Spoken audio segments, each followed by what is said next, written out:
Good morning बच्चों। तो last class तक हम लोगों ने तीन कॉलिगेटिव प्रॉपर्टीज को खत्म कर लिया था, आपको याद होगा अच्छे से। ठीक है, हम लोगों ने तीन कॉलिगेटिव प्रॉपर्टीज डिस्कस की। फर्स्ट हमने डिस्कस की थी relative loading in vapour pressure, फिर हमने डिस्कस की थी एलिवेशन इन बॉइलिंग पॉइंट। तो लास्ट क्लास में हम खत्म करके आए किसको? डिप्रेशन इन फ्रीजिंग पॉइंट को। ठीक है, अच्छा अब आज की क्लास में हम लोग चौथी कॉलिगेटिव प्रॉपर्टी पढ़ने जा रहे हैं। बोर्ड पर आपको नजर आ रहा होगा ऑस्मोटिक प्रेशर। ठीक है, आप लोगों को मैं पहले ही बोल चुका हूं कि ये चारों कॉलिगेटिव प्रॉपर्टी, मैंने बताया था ना चार कॉलिगेटिव प्रॉपर्टी होती है। ठीक है, मैं आपको पहले ही बता चुका हूं कि ये चारों कॉलिगेटिव प्रॉपर्टी बहुत इंपॉर्टेंट है। इनकी इंपॉर्टेंस मैंने आपको बताई थी कल भी कि दो क्वेश्चंस पूछे गए थे, है ना, किसमें से? डिप्रेशन एंड फ्रीजिंग पॉइंट में से। याद होगा आप लोगों को। ठीक है, कल मैं कह रहा था 4 मार्क्स के थे, नहीं 5 के थे, गलती से भूल गया मैं। ठीक है, ध्यान नहीं रहा मेरे। 5 मार्क्स के दो क्वेश्चंस पूछे थे, एक 3 का और एक 2 का।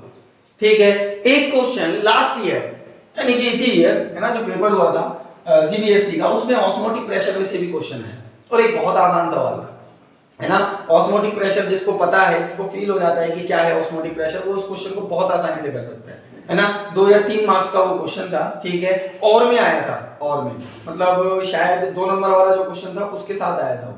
ठीक है, तो हेडिंग लगाएंगे आप अपनी कॉपीज में। आज चौथी कॉलिगेटिव प्रॉपर्टी हम पढ़ेंगे, ऑस्मोटिक प्रेशर। ठीक है, लगाएंगे हेडिंग आप अपनी कॉपीज में।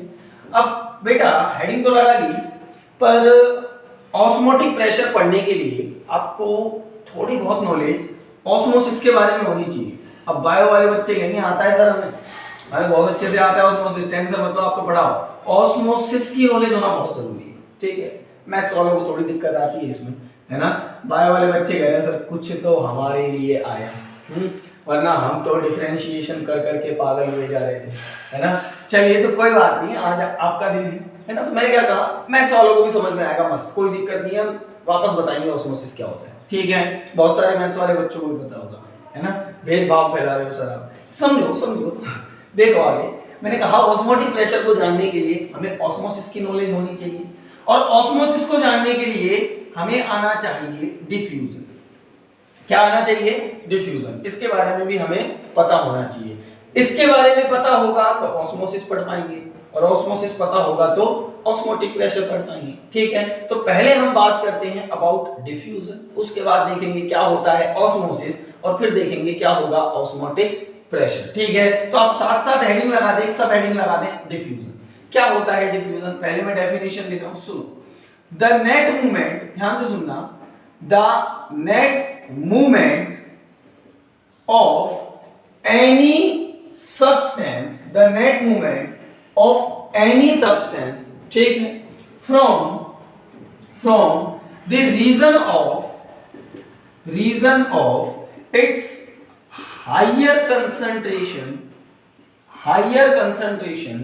to its lower concentration is called diffusion।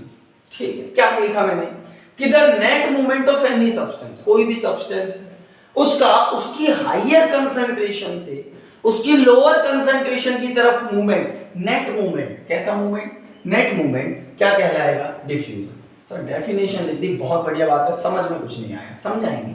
देखो यहाँ पे जस्ट इमेजिन कि मेरे पास 2 सॉल्यूशन है ना, 2 सॉल्यूशन है, कुछ इस तरह बनाते हैं इसको। जस्ट इमेजिन मेरे पास कोई 2 सॉल्यूशन है इस तरह से। ठीक है, कोई दिक्कत नहीं है सर, कोई दिक्कत नहीं है। अच्छा, एक सॉल्यूशन ये रहा और दूसरा सॉल्यूशन ये रहा। ठीक है, कोई समस्या यहाँ तक? ठीक है, कंटेनर को कर देते हैं बंद, है ना। मैंने कहा कि इस सॉल्यूशन की कंसंट्रेशन, जस्ट इमेजिन मैंने कहा इस सॉल्यूशन की कंसंट्रेशन है C1 और इस सॉल्यूशन की कंसंट्रेशन है C2। बोलो कोई समस्या है यहाँ तक? भाई मैंने कहा इस सॉल्यूशन की कंसंट्रेशन कितनी है? C1 और इसकी कंसंट्रेशन है C2। ठीक है, अच्छा फिर मैंने आपसे बोला कि जस्ट इमेजिन, मान लीजिए एज्यूम कर रहे हैं कि C1 ज्यादा है किससे? C2 से, ऐसा बोल दिया मैंने आपसे। ठीक है, अच्छा कोई दिक्कत नहीं है सर। अब सुनो आगे, मैंने इन दोनों कंटेनर को आपस में कनेक्ट किया, है ना, और कनेक्ट करके एक सस्ता सा मेम्ब्रेन लगा दिया। क्या कहा मैंने कि मैंने इन दोनों सॉल्यूशंस को, एक की कंसंट्रेशन C1 थी, एक की कंसंट्रेशन C2 थी, दोनों सॉल्यूशंस को कनेक्ट किया और कनेक्ट करके एक सस्ता सा मेम्ब्रेन लगा दिया। सस्ता सा मेम्ब्रेन लगा दिया। बोलो क्लियर होती है बात मेरी? ठीक है। ओहो C2 दब गया, मैंने क्या कहा, एक सस्ता सा मेम्ब्रेन लगा दिया। अब ये ऐसा मेम्ब्रेन है, मेम्ब्रेन समझते हो ना क्या होता है, छलनी टाइप का कुछ है ना, जो पार्टिकल्स को रोकने की कोशिश करेगी भैया इधर मत जाओ। मैंने क्या कहा, ये ऐसा मेम्ब्रेन है जो किसी को रोक नहीं सकता।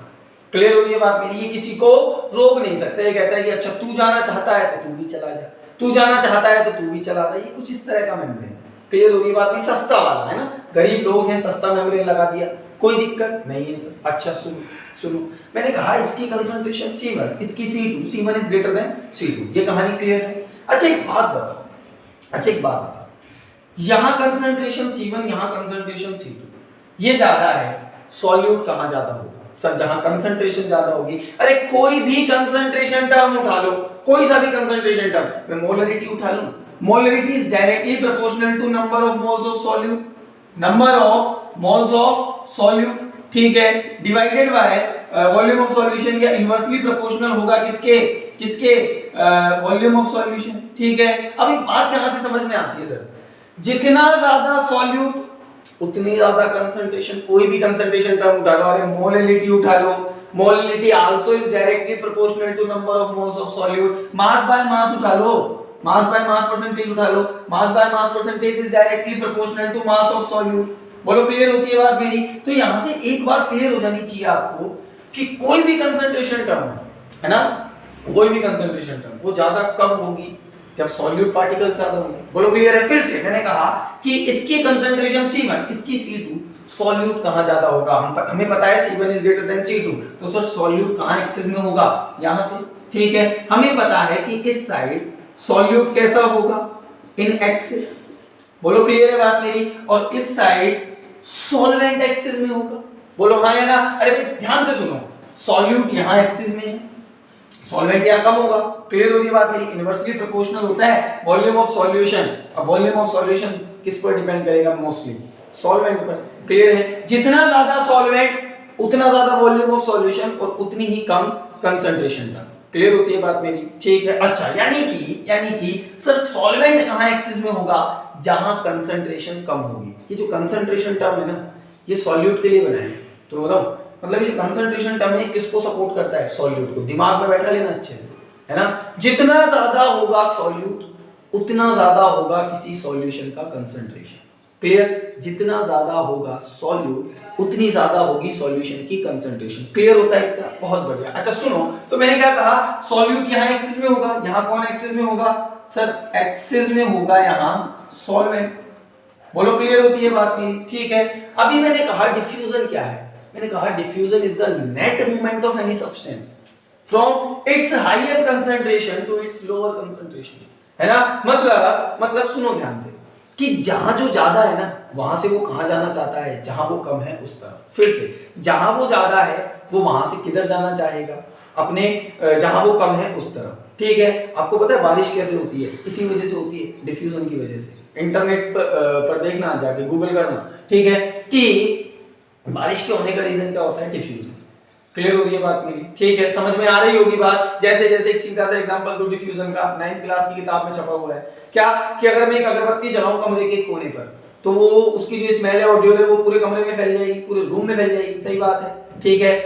कैसे फैल गई? क्योंकि अगरबत्ती की ऑडियो या पार्टिकल्स, वो जो स्मेल के पार्टिकल थे, वो जो जहां ज्यादा थे वहां से वो कम की तरफ जाने लगेंगे। सिमिलरली अगर मान लीजिए मेरे पास एक गैस कंटेनर में बंद है, मैं इस कंटेनर में होल कर दूं, तो ये गैस के पार्टिकल बाहर जाने लगेंगे। क्यों जाने लगेंगे? क्योंकि ये जहां ज्यादा है, इनकी कंसंट्रेशन यहां ज्यादा है, वो हाईयर कंसंट्रेशन से कहां जाएंगे? लोअर कंसंट्रेशन तक। इसी को क्या कहेंगे? डिफ्यूजन। क्लियर? अच्छा अब सुनो ध्यान से। अब सुनो, मैंने कहा यहां कंसंट्रेशन C1, यहां कंसंट्रेशन C2।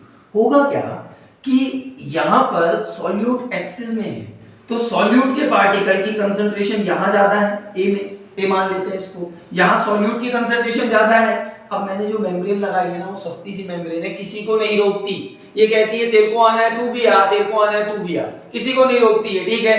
लगाई हुई है दोनों को कनेक्ट करने के लिए लगाई है। तो सॉल्यूट के पार्टिकल इधर जाएंगे। बोलो हाँ या ना? समझ में आती है बात? अरे भाई सॉल्यूट के पार्टिकल किधर मूव करेंगे? उनकी हाईयर कंसंट्रेशन से उनकी लोअर कंसंट्रेशन की तरफ। क्लियर है बात मेरी? इसको ए कह दे, इसको बी कह दे, तो क्या आप सॉल्यूट के पार्टिकल्स का मूवमेंट बता सकते हो ए से बी की तरफ? बोलो क्लियर। अच्छा, सॉल्वेंट के पार्टिकल कहां मूव करेंगे, कहां ज्यादा है वो? सर बी में। कहां मूवमेंट करेंगे? ए की तरफ, तो मैं लिख सकता हूं सॉल्वेंट कहां मूव करेगा? बी से ए की तरफ, और ये दोनों ही किसको बता रहे? डिफ्यूजन को। क्लियर है बात मेरी? फिर से the movement of any substance from region of its higher concentration to the region of its lower concentration is called diffusion. Clear इतना? Sir damn clear. फिर से कोई दिक्कत यहां तक? अच्छा सुनो फिर से एक बार बता देता हूं मैं आपको। नेट मूवमेंट का मतलब वो समझना। सुनो, अगर मैं आपसे पूछूं, अगर मैं जनरली आपसे पूछूं कि मेम्ब्रेन लगाई हुई है ना, थोड़ा सोचना ना, कंफ्यूज नहीं होना है, थोड़ा सोचना है, बस सोचना है थोड़ा सा। सुनो मेरी बात को। मैंने कहा कि अगर मैं आपसे पूछ लूं, जस्ट इतना पूछ लूं कि यार सॉल्यूट की मूवमेंट कहां हो रही है, तो यार सॉल्यूट ए से बी की तरफ जा रहा है ना। अब थोड़ा सा दिमाग लगाने की बात है सर, थोड़ा बहुत बी से ए की तरफ भी आ रहा होगा, ऐसी बात तो नहीं है। आप किन्हीं दो चीजों को मिलाएंगे, ठीक है, तो आपस में कोलिजन्स होते हैं, पार्टिकल इधर उधर भागते हैं, तो कुछ मॉलिक्यूल्स बी से ए की तरफ भी आएंगे सॉल्यूट के। सिमिलरली सॉल्वेंट के मॉलिक्यूल का हमने बताया कि कहां मूवमेंट हो रहा है? सर बी से ए की तरफ। बट सच्चाई ये है कि कुछ ए से बी की तरफ भी जाएंगे। सच्चाई तो यही है, प्रैक्टिकली बात करें तो। क्लियर हो रही है? लेकिन जो नेट मूवमेंट होगा, यहां देखो एक एक वर्ड का मतलब है। नेट मूवमेंट बोला मैं मूवमेंट नहीं बोला। क्लियर हो रही है बात मेरी? The net movement. क्लियर हो रही है कि ओवरऑल अगर मैं बात करूं तो सॉल्यूट कहां जाएगा? ए से बी की तरफ, सॉल्वेंट कहां जाएगा? बी से ए की तरफ। ओवरऑल जो रिजल्टेंट होगा, जो रिजल्ट निकलेगा वो क्या होगा कि सॉल्यूट ए से बी की तरफ जाएगा, सॉल्वेंट बी से ए की तरफ जाएगा। क्लियर हुई बात मेरी? ठीक है, कोई कंफ्यूजन? फिर से एक बार, diffusion, what is diffusion? Sir the net movement of any substance from region of its higher concentration to the region of its lower concentration is called diffusion. याद रखना, कौन सा मूवमेंट? Net movement. क्लियर है बात मेरी? अगर केवल movement की बात करें, भाई पूछ ले आपसे कहते कि ये ए है, ये बी है ना, दोनों को जोड़ा है, ध्यान से सुनो, दोनों को जोड़ा है, ये गैसेज है, तो आप कोई एक सस्ती सी मेम्ब्रेन दे दी, आपसे पूछ लिया कि मूवमेंट कहां हो रहा है, तो ए से बी की तरफ भी होगा कुछ मूवमेंट, बी से ए की तरफ भी होगा कि नहीं होगा? अब नेट मूवमेंट की पूछ ले तो क्या बताना है, कहां होगा? सर जहां कंसंट्रेशन ज्यादा है वहां से कम की तरफ, नेट मूवमेंट। क्लियर है बात मेरी? और नेट मूवमेंट को, इस नेट मूवमेंट को हम क्या कहते हैं? डिफ्यूजन। शायद आपको समझ में आया होगा। क्लियर इतना? चलिए, तो ये था डिफ्यूजन।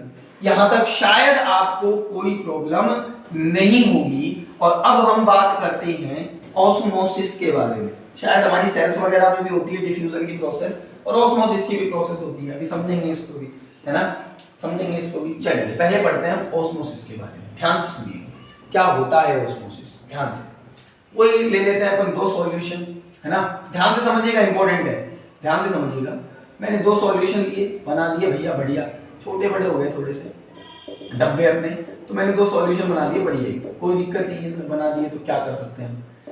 अच्छा, इस बार ना मैंने मेम्ब्रेन लगाई, और मेम्ब्रेन मैंने थोड़ी महंगी लगाई, पैसा खर्च किया इस बार, है ना, थोड़ा सा मैंने पैसा खर्च किया और एक अच्छी वाली मेम्ब्रेन लेके आया। ठीक है, ऐसी मेम्ब्रेन जो सॉलिड पार्टिकल्स को तो रोक ले, लिक्विड्स को जाने दे, या ऐसा कहना चाहिए बेटर तरीके से, बड़े पार्टिकल्स को रोक देगी, छोटे पार्टिकल्स को जाने देगी। चाय छानते हो ना, है ना, तो चाय की जो पत्ती है, टी लीव्स जो है वो ऊपर रह जाती है छलनी पर, ठीक है, नीचे क्या जाती है केवल चाय, है ना। अल्दो इस तरह की छलनी की मैं बात नहीं कर रहा, एक एग्जांपल देने के लिए मैंने आपको बता दिया।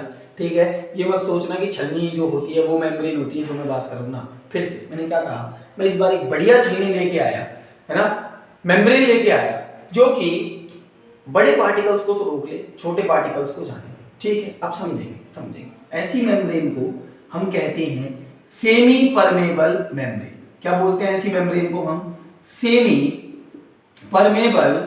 Permeable membrane. अब बायो वाले बच्चे तो बहुत अच्छे से जानते हैं सेमी परमेबल मेम्ब्रेन को, है ना। इसको इन शॉर्ट लिखते हैं हम SPM। हमारी सेल्स में भी प्रेजेंट होती है सेमी परमेबल मेम्ब्रेन, है ना।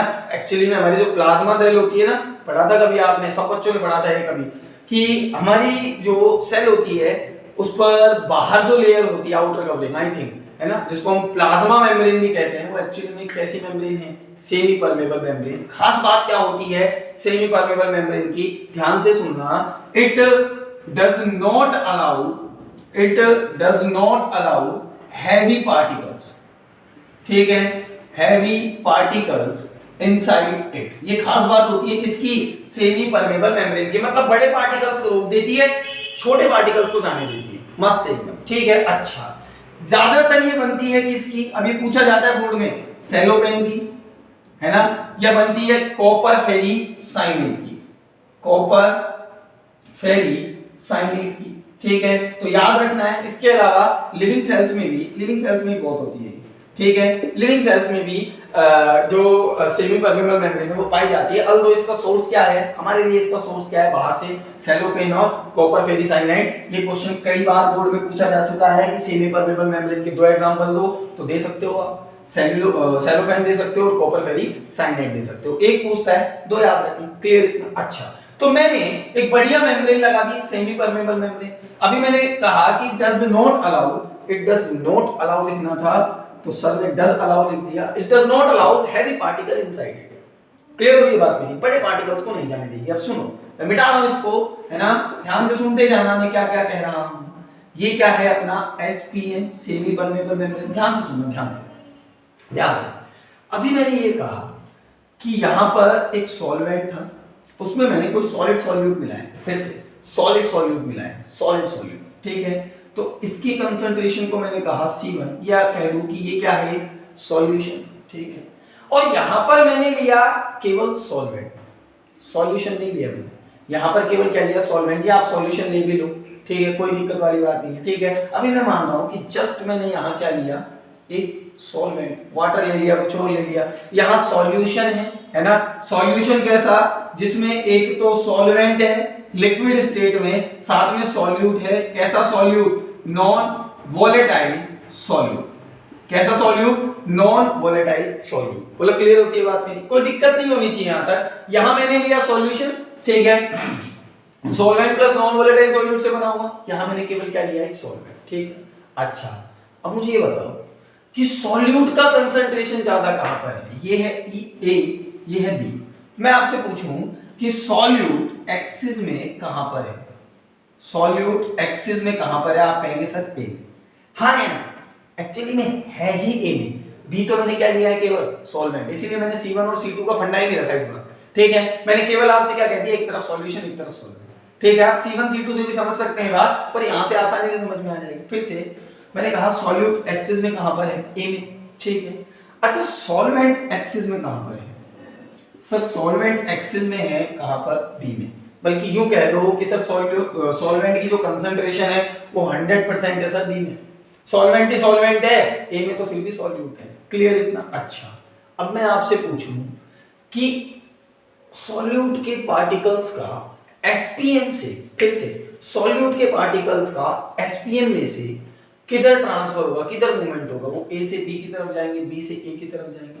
आप कहेंगे सर ए से बी की तरफ जाएंगे, है ना, कुछ बच्चे कहेंगे सर कहां जाएंगे, ए से बी की तरफ, क्यों, क्योंकि सॉल्यूट यही है, यहां तो है ही, आपने कहा था हायर कंसंट्रेशन से लोअर कंसंट्रेशन की तरफ, ठीक है, गलत हो गया। अगर यहां एसपीएम ना होता, सेमी परमेबल मेम्ब्रेन नहीं होती, तो बिल्कुल ऐसा ही होता जैसा आप कह रहे हैं, नेट मूवमेंट कहां होता, सॉल्यूट का ए से बी की तरफ, पर मैंने यहां क्या लगाया हुआ है, एसपीएम। और अभी मैंने लिखा था कि it does not allow heavy particles inside it, मतलब ये जो एसपीएम है ये बड़े पार्टिकल्स को रोक देगा। भाई तू रुक जा, तू नहीं जा सकता, यानी कि सॉल्यूट पार्टिकल जाना चाहता है यहां, जस्ट इमेजिन ये सॉल्यूट है, ये जाना चाह रहा है यहां, पर इसको रोक देगा कौन, semi permeable membrane. Semi permeable membrane कहेगी नहीं जाने देंगे, ठीक है, जाने नहीं देंगे, है ना, क्लियर हो रही है बात मेरी। तो सॉल्यूट पार्टिकल्स कहीं भी मूव नहीं कर पाएंगे क्योंकि सॉलिड स्टेट में, क्लियर है, नॉन वोलेटाइल सॉल्यूट है, सॉलिड होगा, ठीक है, तो नहीं जा पाएगा। अच्छा, सॉल्वेंट की बात करूं तो सर सॉल्वेंट एक्सिस में कहां पर है, बी में, तो सॉल्वेंट पार्टिकल मूव कर सकता है बी से ए की तरफ, और ये करेगा भी, बट जहां ये एक्सिस में है वहां से यहां की तरफ, यानी कि सर सॉल्वेंट पार्टिकल मूव करेगा कहां से, बी से ए की तरफ, और इसी प्रोसेस को हम क्या पढ़ते हैं, ऑस्मोसिस। डिफरेंस समझ में आया ऑस्मोसिस और डिफ्यूजन के बीच में? डिफ्यूजन में ए से बी की तरफ भी पार्टिकल जा रहे थे, बी से ए की तरफ भी पार्टिकल आ रहे थे। आई रिपीट सॉल्यूशन में डिफ्यूजन में, आई एम सॉरी, डिफ्यूजन में पार्टिकल्स ए से बी की तरफ जा रहे थे, किसके? सॉल्यूट के, याद होगा आपको। और सॉल्वेंट के पार्टिकल बी से ए की तरफ जा रहे थे, नेट मूवमेंट तो यही हो रहा था, ठीक है। क्यों हो रहा था ऐसा? क्योंकि वहां जो मेम्ब्रेन था वो फर्जी था, सस्ता वाला मेम्ब्रेन था, ठीक है, सस्ता मेम्ब्रेन था। यहाँ जो मेम्ब्रेन हमने लिया वो कैसा है? एसपीएम, बढ़िया क्वालिटी का है, ठीक है। तो ये सॉल्यूट पार्टिकल्स के मूवमेंट को रोक देगा, क्लियर है। सॉल्यूट जाना चाहता है ए से बी की तरफ पर परमिट नहीं करेगा, कौन? एसपीएम कहेगा रुक जा, और केवल कौन मूवमेंट करेगा? अब सॉल्वेंट। क्लियर हो रही है बात मेरी? और इसी प्रोसेस को हम क्या कहते हैं? ऑस्मोसिस। तो बहुत ही आसान है इसे समझना कि हम कह सकते हैं कि what is osmosis? Sir the net movement, यहां भी नेट मूवमेंट लिखना चाहिए ना हमें, ठीक है। The net movement of solvent particles, ध्यान से बस इतना सा चेंज है इसमें, solvent particles from its higher concentration या from the region of its higher concentration to its lower concentration is called osmosis। कि जहां सॉल्वेंट ज्यादा है वहां से कम की तरफ वो मूवमेंट करे, उसे हम क्या कहेंगे? ऑस्मोसिस। इसी को किताबें एक और तरीके से डिफाइन करती है और बच्चे कंफ्यूज हो जाते हैं। अच्छा एक बात बताओ, अगर मैं ओवरऑल बात करूं कंसंट्रेशन की, तो कंसंट्रेशन का मान लो मेरे को मोलरिटी निकालनी है, जस्ट इमेजिन, ठीक है। तो जस्ट इमेजिन कि मैंने कहा इसकी मोलरिटी है m1, इसकी मोलरिटी है m2, ठीक है। कहाँ की मोलरिटी ज्यादा होगी? सर यही है सॉल्यूट, तो m1 ज्यादा होगा m2 से। अरे भाई जितना ज्यादा सॉल्यूट उतना ज्यादा कंसंट्रेशन टर्म। तो मुझे एक बात बताओ, ये ज्यादा होगी, यहाँ कंसंट्रेशन ज्यादा होगी सॉल्यूशन की, कि यहाँ कंसंट्रेशन ज्यादा होगी? सर यहाँ पर a में तो मैं लिख सकता हूँ m1 will be greater than m2 या c1 will be greater than c2, c1 c2 मानो तो आप, ठीक है। तो यार ऑस्मोसिस को एक और तरीके से डिफाइन कर सकते हैं, कैसे? कि ऑस्मोसिस इज द प्रोसेस, ठीक है, जिसमें नेट मूवमेंट हो सॉल्वेंट पार्टिकल का कहां से कहां की तरफ, जहां सॉल्यूशन की कंसंट्रेशन कम है वहां से सॉल्यूशन की हायर कंसंट्रेशन की तरफ। फिर से लिखता हूं, जब क्लियर करेंगे लिखता हूं इसको कि मूवमेंट या net movement of solvent particles from lower concentration of solution to the higher concentration of solution। किताबें ये डेफिनेशन लिखती हैं, बच्चे confuse, higher concentration of solution. इसको एक और तरीके से डिफाइन कर सकते हो इस तरह से, अरे भाई जहां सॉल्यूशन की, ये तो किसकी कंसंट्रेशन देखी थी मैंने पहले? सॉल्वेंट की, कि भैया सॉल्वेंट पार्टिकल की हायर कंसंट्रेशन कहां है? यहाँ पे, यहां से वो कहां जाएगा? ए की तरफ। अब मैं कंसंट्रेशन देख रहा हूं सॉल्यूशन की कंसंट्रेशन कहां जाता है? ए में। कहां कम है? बी में। पर पार्टिकल्स अभी भी कहां मूव कर रहे हैं? बी से ए में। यानी कि जहां सॉल्यूशन की कंसंट्रेशन कम है वहां से ज्यादा की तरफ। यही तो लिखा मैंने कि lower concentration of solution to the higher concentration of solution. जो मूवमेंट होगा सॉल्वेंट पार्टिकल्स का उसी को हम क्या कहेंगे? ऑस्मोसिस। शायद आपको ये दोनों डेफिनेशन समझ में आई होंगी, ठीक है। फर्स्ट आप ऐसा कह दो कि सॉल्वेंट की हायर कंसंट्रेशन से सॉल्वेंट की लोअर कंसंट्रेशन, या कह दो सॉल्यूशन की लोअर कंसंट्रेशन से सॉल्यूशन की हायर कंसंट्रेशन, सॉल्यूशन की लोअर कंसंट्रेशन से सॉल्यूशन की हायर कंसंट्रेशन, क्योंकि सॉल्यूशन की लोअर कंसंट्रेशन कहां कम है? यहां पे। क्लियर हो रही है बात मेरी? सॉल्वेंट की ज्यादा है पर सॉल्यूशन की कंसंट्रेशन यहां कम है।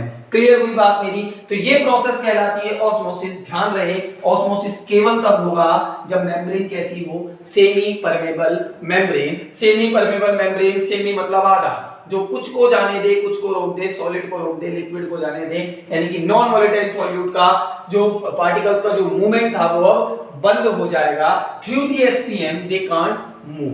क्लियर होती है बात? केवल कौन मूव करेगा? सॉल्वेंट। तो यहां तक कहानी थी ऑस्मोसिस की। आपको इसके एग्जांपल देखने हैं तो आप एक काम करें, किशमिश लें, है ना, और उसको थोड़ी देर पानी में डाल के रखें, है ना, या अंगूर होता है ना, अंगूर लें, उसको थोड़ी देर पानी में डालकर रखें, ठीक है, मुझे भी बताना अगर आप ये एक्सपेरिमेंट घर पे करके देखते हैं तो ठीक है, हम कल इसका जवाब देंगे आपको, है ना, कि क्या होता है।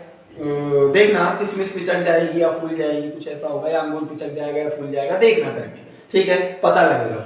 अच्छा, अब हम बात करते हैं जो हमें आज पढ़ना था, ऑस्मोटिक प्रेशर, ठीक है। अब वापस से डायग्राम बनाता हूं मैं, है ना, वापस से बनाते हैं, कोने में बना लेते हैं, इस बार जगह चाहिए होगी। देखो यहाँ पे, देखो यहाँ पे मैंने वापस से एक डायग्राम बनाया है ना। अब वापस से देखना इसको ध्यान से, वापस से देखना इसको, मैंने क्या लगाई है, बढ़िया वाली मेम्ब्रेन लगाई है, क्या नाम रखा है इसका, एसपीएम, ठीक है।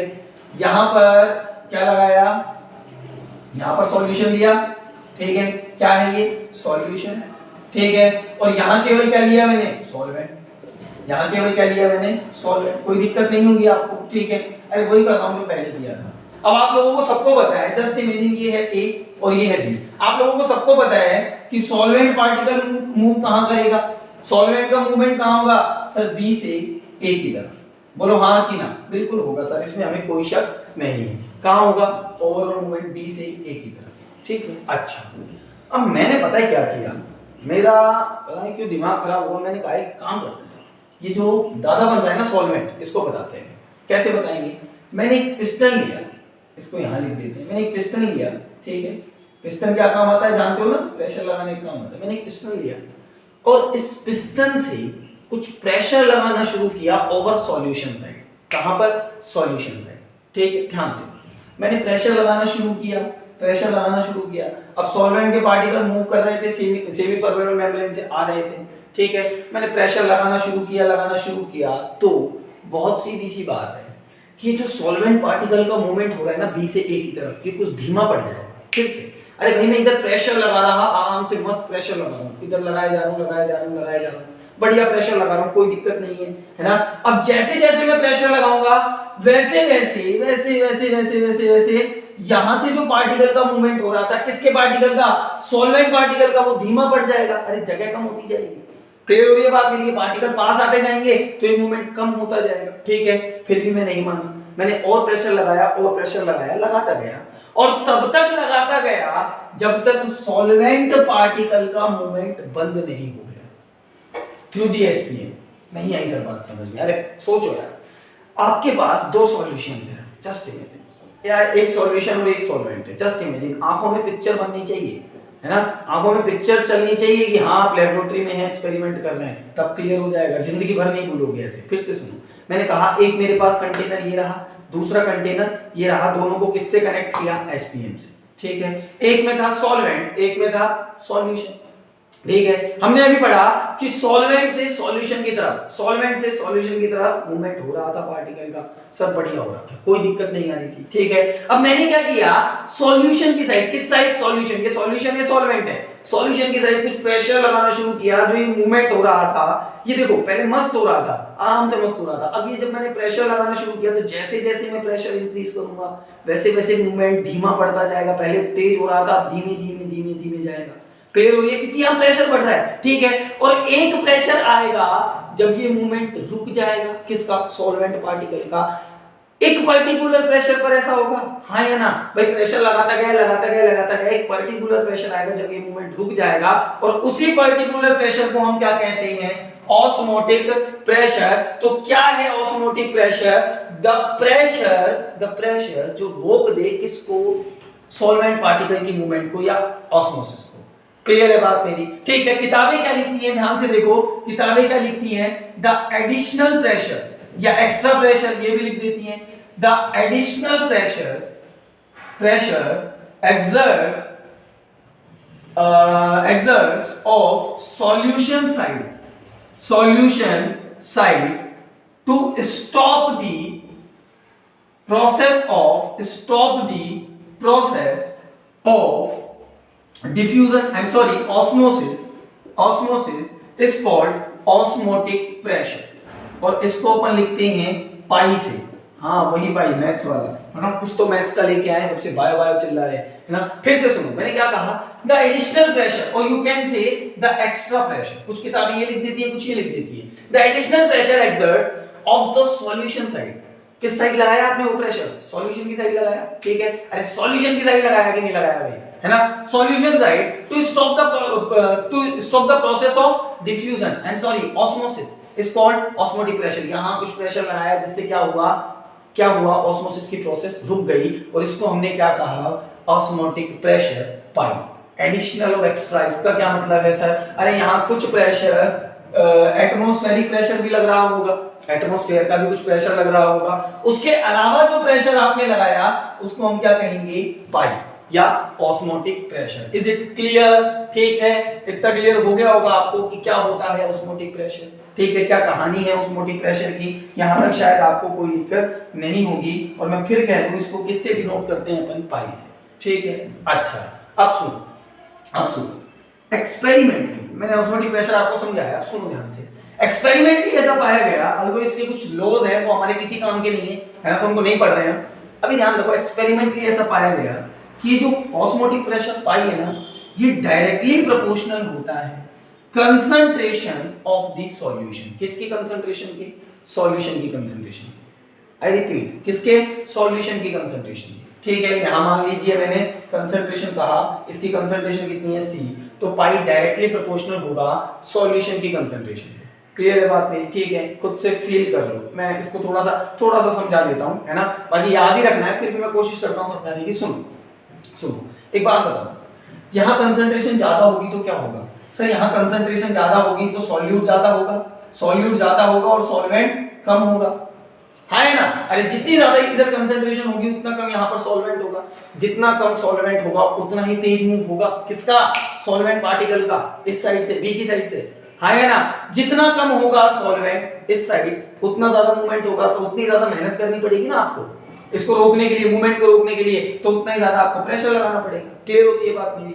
अच्छा, ये जो कंसंट्रेशन हम लेते हैं, ये लेते हैं मोलैलिटी में, ठीक है। मतलब ये जो कंसंट्रेशन हम लेंगे ना, ये किसमें लेंगे? मोलैलिटी। किसमें? मोलैलिटी, ठीक है, कोई दिक्कत? ठीक है, यानी कि मैं इसकी जगह ये भी लिख सकता हूं, pi is directly proportional to m, और इसको लिखा मैंने इक्वेशन 1। फिर से यार, ये कंसंट्रेशन किस में लिया है हमने? मोलैलिटी में लिया है। मोलैलिटी, आई एम सॉरी, मैं मोलैलिटी क्यों बोल रहा हूं इसको, I am really sorry, molality capital है मेरा, मोलैलिटी में किसमें लिया है? मोलैलिटी में, ठीक है। Pi is directly proportional to m, ठीक है। अच्छा, फिर ऐसा पाया गया कि ये जो पाई है ये डायरेक्टली प्रोपोर्शनल होता है टेंपरेचर के। जितना ज्यादा आप टेंपरेचर बढ़ाओगे सॉल्यूशन का, उतना ज्यादा आपको प्रेशर देना पड़ेगा। ये भी फील होना चाहिए आपको। कैसे भैया? जितना ज्यादा टेंपरेचर उतना ज्यादा पार्टिकल तेजी से मूव कर पाएंगे। इधर का टेंपरेचर ज्यादा, इधर का टेंपरेचर ज्यादा, तो मूवमेंट का पार्टिकल का मूवमेंट उतना ही ज्यादा होगा। सही बात है, तो उतनी तेजी से आएंगे, जितना ज्यादा टेंपरेचर होगा उतना ही ज्यादा मेहनत और करनी पड़ेगी, यानी कि pi is directly proportional to T। Feel होता है? ठीक है, मैं केवल फील कराने के लिए, तो इसके पीछे लॉज है, पर उन लॉज से हमें कोई लेना देना नहीं है, बस याद रखना है pi is directly proportional to m, pi is directly proportional to T। और फील कराने के लिए मैंने आपको एक बात बता दी कि ऐसा क्यों हुआ, ठीक है, थोड़ा बहुत मैंने बता दिया। अच्छा, इन दोनों को मिला के लिखिए, तो pi is directly proportional to m into T, और इनको इक्वल करने के लिए हमें लाना पड़ेगा एक कांस्टेंट, हम ले आते हैं, pi is equals to m s T। s क्या है यहाँ पे? कांस्टेंट, और इस कांस्टेंट को क्या कहते हैं? Solution constant.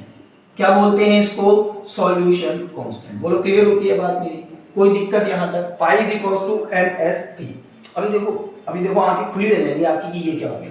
सुनो, s एक्सपेरिमेंटली ही ऐसा पाया गया कि S बराबर होता है किसके?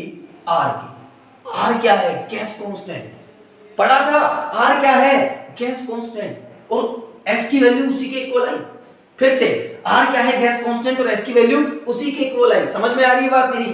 R बराबर आया किसके? S की, और हमने R की वैल्यू रखी 0.0821 ATM लीटर पर मोल केल्विन। आप जानते हो ना कि R की बहुत सारी वैल्यूज होती हैं, मैंने कौन सी वाली ली है? प्रेशर वाली, क्योंकि यहाँ प्रेशर की बात कर रहे हैं, ठीक है। तो R की वैल्यू किसके बराबर आई? इसके बराबर। क्लियर होती है बात मेरी? तो इस इक्वेशन को क्या मैं ऐसे लिख सकता हूँ, pi is equals to m, है ना, R, S की जगह क्या रख सकता हूँ? R, और ये T। क्लियर हो रही है बात मेरी? ठीक है, इसको CST भी लिख सकते हैं ना, CRT, कोई दिक्कत नहीं। अच्छा, बात बताओ, m क्या है? मोलैरिटी, बताया मैंने भी आपको, और ये पाई क्या है? एक्चुअली में प्रेशर ही तो है। अरे ये पाई क्या है, ये लिखना नहीं है कॉपी में, केवल फील कराने के लिए बता रहा हूं आपको। एक चीज मस्त चीज, आप जिंदगी में नहीं बोलोगे ऑस्मोटिक प्रेशर का फॉर्मूला। सुनो, पाई क्या है, पी। क्लियर हो रही है बात मेरी? पाई प्रेशर ही तो है, पी लिख सकता हूं इसको। अच्छा, एम क्या होता है sir? Molarity. What is molarity sir? Number of moles of solute divided by volume of solution. हाँ या ना? Into R into T. ध्यान से देखें, कुछ दिखा क्या? बिल्कुल दिखा sir. PV is equals to NRT. भाई साहब, मतलब गैसेस की इक्वेशन को इन भाई साहब सबने मिलकर सॉल्यूशंस पे लगा दिया ये लोग, और एक नया फार्मूला दे दिया, pi is equals to NRT. नजर आ रहा है यहां से? P is equals to N by V. Molarity क्या? Number of moles divided by volume of solution, R into T. हमने इसको इधर लेके गए, PV is equals to NRT, और हम सब जानते हैं तो gas equation, ideal gas equation. तो उन्होंने आइडियल गैस इक्वेशन को ही एक और फार्मूले की फॉर्म में किस पर लगा दिया? सॉल्यूशन पे। तो आपको याद ये वाला रखना है, पेपर में क्वेश्चन आया तो फार्मूला ये वाला लिखना है। अब PV is equals to NRT मत लिखना, ठीक है, केवल फिल कराने के लिए बता दिया। तो इस तरह आप क्या निकाल सकते हो? Osmotic pressure. क्लियर हुई बात मेरी? क्या निकाल सकते हो? Osmotic pressure. एम क्या है? एम है सर मोलरिटी, ठीक है। आर क्या है? आर को आप कहोगे सॉल्यूशन कांस्टेंट, और you can say gas constant. और टेम्परेचर है, टी क्या है? टेम्परेचर। और टेम्परेचर किस में लोगे? केल्विन में।